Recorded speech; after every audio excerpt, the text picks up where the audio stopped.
1990 में बॉक्सिंग की दुनिया में एक ऐसी घटना हुई जो आज भी एक मिसाल बनी हुई है। जेम्स बस्टर डगलस ने दुनिया के सबसे पावरफुल और अनबीटेबल बॉक्सर माइक टायसन को हराकर बॉक्सिंग का वर्ल्ड हैवीवेट चैंपियन बना। लेकिन इस जीत के पीछे एक ऐसी कहानी है जो सिर्फ एक बॉक्सिंग मैच से कहीं ज्यादा है। माइक टायसन उस वक्त बॉक्सिंग का सबसे बड़ा नाम था। टायसन को the baddest man on the planet कहा जाता था क्योंकि उसने अपने हर ओपोनेंट को इतनी तेजी और ताकत से हराया था कि वो अनबीटेबल माना जाता था। उसे हराना नामुमकिन माना जाता था। जब टायसन का मैच बस्टर डगलस के साथ अनाउंस हुआ तो सबने पहले से ही ये मैच टायसन की जीत मान ली। सबको लगा था कि डगलस जो एक एवरेज बॉक्सर है टायसन के आगे टिक ही नहीं पाएगा। लेकिन बस्टर डगलस के लिए ये मैच सिर्फ एक मैच नहीं था। बस्टर ने अपने माँ से एक वादा किया था कि वो एक दिन माइक टायसन को हराकर वर्ल्ड चैंपियन बनेगा। उसकी माँ हमेशा उसकी बात पर विश्वास करती थी। लेकिन उस तय हुए मैच से कुछ ही दिन पहले बस्टर ने अपनी माँ को खो दिया। उसकी माँ का देहांत हो गया और ये उसके लिए एक बहुत बड़े इमोशनल झटके की तरह था। लेकिन उसने अपने वादे को अपनी ताकत बनाया। डगलस के लिए ये बॉक्सिंग मैच अब सिर्फ एक मैच नहीं था बल्कि उसके माँ की आखिरी ख्वाहिश थी जो उसे सच करना था। उसके अंदर एक ऐसी जज्बा की आग लगी थी जिसके लिए वो दुनिया में कुछ भी कर जाने को तैयार था। जब मैच का दिन आया सबको लगता था कि टायसन आसानी से जीत जाएगा। टायसन ने पहले राउंड्स में बस्टर डगलस को नॉकडाउन कर दिया। 8वें राउंड तक उस पर बॉक्सिंग की बारिश करता रहा। सबको लगता रहा कि डगलस आज जीत नहीं पाएगा, टायसन उसकी चटनी बना देगा। लेकिन 8वें राउंड तक हर बार जब भी डगलस गिरा वो हर बार रिंग में दोबारा उठा और दोबारा माइक टायसन का सामना किया। 10वें राउंड में बस्टर डगलस ने एक ऐसा पंच मारा जो टायसन को चारों खाने चित कर गया। उसके बाद टायसन अपने पैरों पर खड़ा हो ही नहीं पाया और रेफरी ने उसे काउंट आउट कर दिया। फाइनली बस्टर डगलस की माँ का सपना सच हुआ। बस्टर ने एक ऐसे दुश्मन को हराया जिसे ये पूरी दुनिया अनबीटेबल मानती थी। बस्टर डगलस की ये जीत सिर्फ एक बॉक्सिंग चैंपियनशिप नहीं थी, ये एक इंसान की अपनी माँ के लिए दी गई कसम को पूरा करने का जज्बा था। डगलस ने दिखाया कि जब इंसान अपने इरादे और अपने वादे पर टिका रहता है, अपने गोल्स को लेकर सीरियस रहता है, तो दुनिया की कोई भी ताकत उसे हरा नहीं सकती। अब तू बता, क्या तू भी अपनी जिंदगी को लेकर इतना सीरियस है या फिर बस ऐसे ही अपने दिन गुजार रहा है? क्या तू जानता है कि ये जिंदगी तुझे बस एक ही बार मिली है और तू ये मौका खो रहा है? अगर तू सोच रहा है ये सब बातें मैं तुझे सिर्फ मोटिवेट करने के लिए बोल रहा हूँ, गलत है। ये एक हकीकत है, एक आईना है जो तेरे सामने खड़ा है और तेरे हाल को दिखाता है। खुद से पूछ, क्या तू वाकई में अपने सपनों के लिए सीरियस है? क्या तू अपने सपनों के पीछे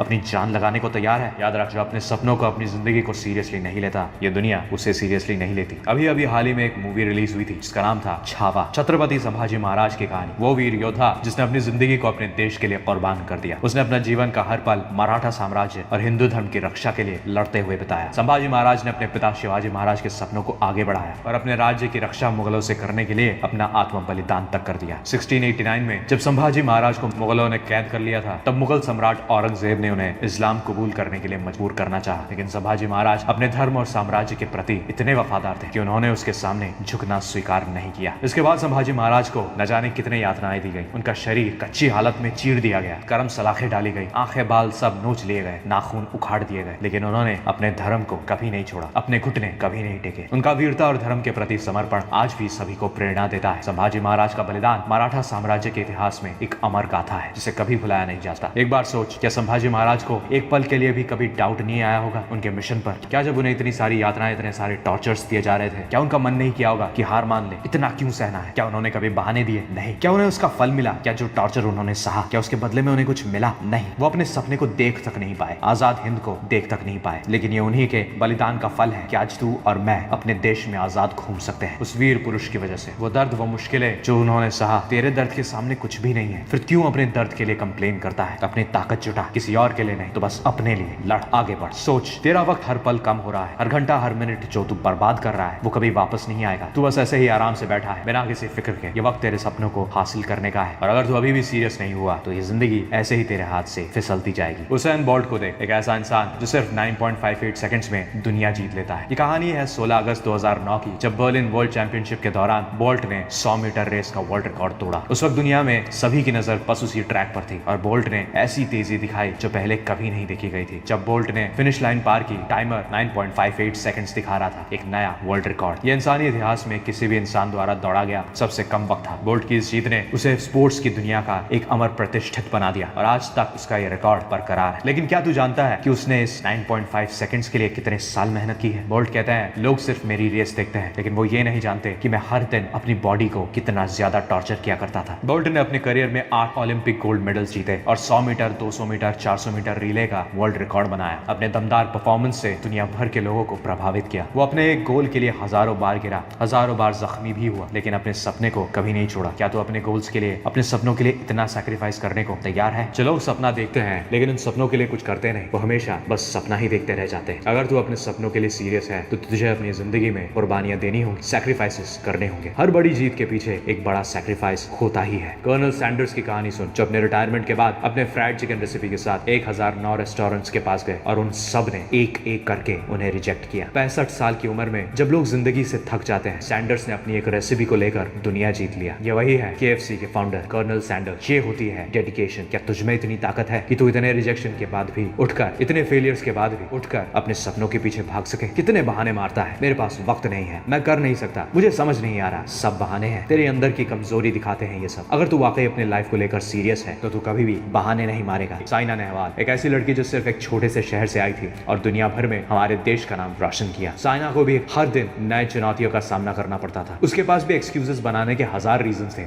लेकिन उसने कभी भी उन रीजंस का, उन बहानों का सहारा नहीं लिया। साइना ने अपने करियर के लिए अपने हर कंफर्ट को त्याग दिया। सुबह 4 बजे उठकर प्रैक्टिस करना, दिन के 8-10 घंटे प्रैक्टिस में लगे रहना, इंजरीज के बाद भी कभी पीछे ना हटना, ये है असली डेडिकेशन। क्या तू इतना सीरियस है अपने करियर को लेकर? तेरे पास जो भी रिसोर्सेस हैं, क्या तू उन्हें मैक्सिमम तरीके से यूज कर रहा है? हर इंसान के पास कुछ ना कुछ होता ही, या तो वक्त, या तो हुनर, या पैसा, या एनर्जी। लेकिन जो लोग अपने इन रिसोर्सेज का अच्छे से इस्तेमाल नहीं करते, वो आगे नहीं बढ़ पाते। उसेन बोल्ट ने अपने रिसोर्सेज का सही तरीके से इस्तेमाल किया, अपने फिजिकल स्ट्रेंथ को, अपनी स्पीड को और अपने विल पावर को अच्छे से यूज किया। उसने अपने बीते हर पल को यूज किया ताकि वो दुनिया का फास्टेस्ट रनर बन सके। अगर तू ये सब नहीं कर रहा तो तू बस अपना वक्त बर्बाद कर रहा है। जिद होनी चाहिए, अपने सपनों के लिए जिद होनी चाहिए। ठीक वैसे ही जैसे छत्रपति संभाजी महाराज ने अपने देश के लिए जिद दिखाई थी, स्वराज के लिए जिद दिखाई थी। अगर उनमें अपने देश को बचाने के लिए जिद नहीं होती तो क्या आज हम उन्हें याद करते? अगर तू अपने सपनों के लिए जिद नहीं करेगा तो कभी कुछ हासिल नहीं कर पाएगा। कर्नल सैंडर्स ने अपनी बस एक रेसिपी को मशहूर करने की जिद की और उसका नतीजा आज हर KFC रेस्टोरेंट के अंदर दिखता है। अगर उसने अपने सपनों को सीरियसली नहीं लिया होता तो क्या आज KFC दुनिया भर में फेमस होता? समझ ले कि तेरा वक्त हर दिन कम हो रहा है। हर पल जो तू बर्बाद कर रहा है वो कभी वापस नहीं आएगा, इसलिए बहाने मारना बंद कर। हर एक इंसान को अपने सपने के लिए वक्त मिलता है, इसे बर्बाद मत कर, वरना तेरे सपने बस सपने ही रहेंगे। ये जिंदगी तुझे सिर्फ एक बार मिली, अब उठ और काम कर, मेहनत कर, जब तक तेरे सपने हकीकत ना हो जाए।